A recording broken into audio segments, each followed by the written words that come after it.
so today I'm going to be taking you through Beatrix Potter Drawn to Life and The Art of Beatrix Potter. I bought both of these from the V&A Museum. When I got them they were like fully wrapped up with I've completely forgot the word, the cling film stuff. So I thought anyone who was like looking to pick these up after going to the Beatrix Potter exhibition at the V&A Museum, or maybe they've just seen these online and want to pick them up, would be really interested to see what's actually in them. They're both really great books, I love them, and despite them being they contain a lot of similar illustrations, the actual content is very different, so I just wanted to go through them and like show the differences. So first up we're going to do Drawn to Nature, because that is the less visual book, I'd say. It's less about the art and more about the actual life of Beatrix Potter. It's really beautifully done, the pages are really thick, there's just information about what's all in it. Different forewords, some illustrations and everything like that too. There's photographs, illustrations. Yeah, I'm just gonna flick through it pretty quickly. Oh, that's my bookmark, which is also my dental record, so we'll probably skip that page. But yeah, there's a lot of information kind of about where she would go on holiday with her family, which is always really great to see, like the inspiration behind things. And there's just lots of information about her drawings and what she would be doing. There's pictures of her and her dog, which I thought was really cute. Scott the dog is a very adorable spaniel.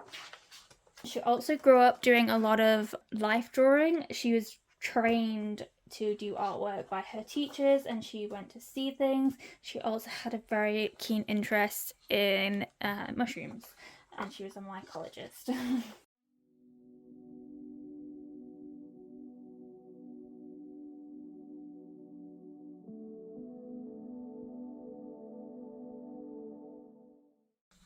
The original sketch for, I think this was the beginning of one of the books.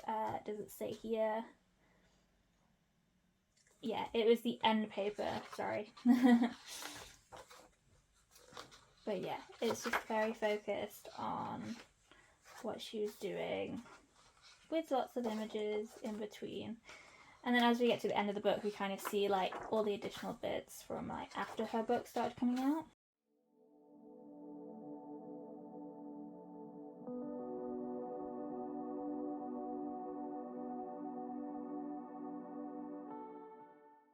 And then we have each of the adorable characters that we've grown to love over the years.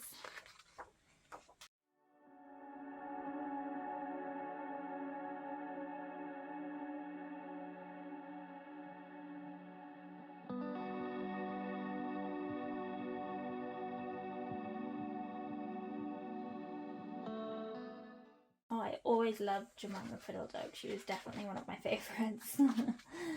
And Tom Kitten. I have a very cute ornament of Tom Kitten with the butterfly just like this. Not here at my dad's, unfortunately, otherwise I would show you.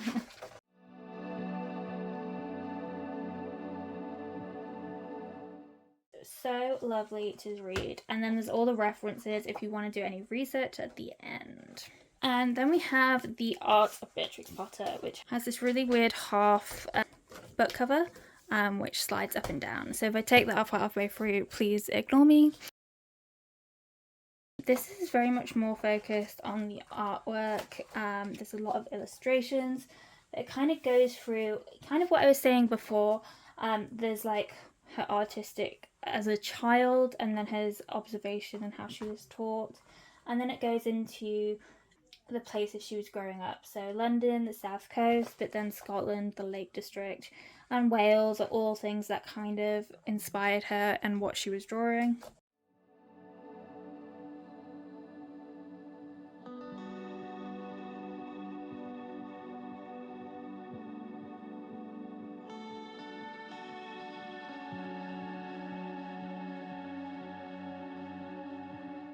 Horrible big spider. I hate that page so much. But I love some of the more cuter animals like the guinea pigs. I'm not flicking through these like page by page, but trying to flick through them to get to some of the more interesting images. So Mr. McGregor's Garden, which is of course from Peter Rabbit, and with little Peter Rabbit right there, which I love.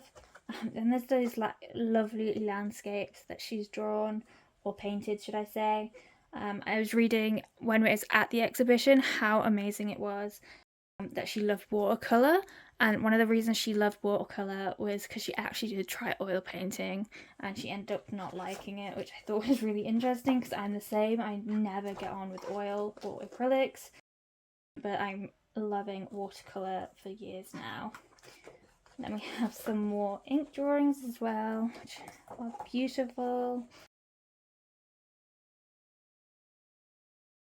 And there's even some photos of people when they were younger, and this is like inspiration. So this is like the dollhouse from does it say here? I've forgotten. The Tale of Two Bad Mice. Completely forgot what the name was. But yeah, as you can see, there's lots and lots of really beautiful images, but also a lot of text about what she was like as an artist. She wasn't just a storyteller, she was very creative in all ways, and she could do like very real life images too. It wasn't all about kind of those sketches that you see in like Peter Rabbit and things like that. And you can see kind of in some of the landscapes where she got her ideas from too.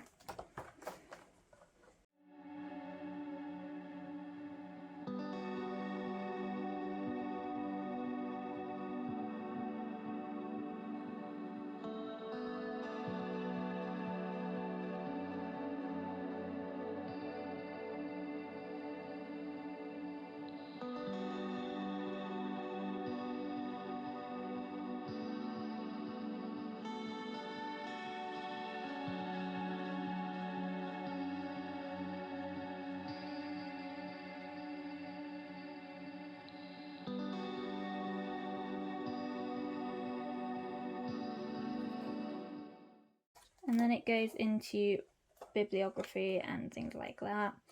And all the credits are there as well, so that if you ever want to go find any of these as prints, you can, which I think is really interesting. And yeah, that's Beatrix Potter. If you want to pick these up, you can go into the V&A Museum if you live in London. It's free to get in and into the shop. The exhibition you do have to pay for, or you can buy them online, which I think is really interesting, and I will leave the links below. But yeah, if you love Beatrix Potter and you want to know more about her and like her artwork, these are definitely things you should be picking up.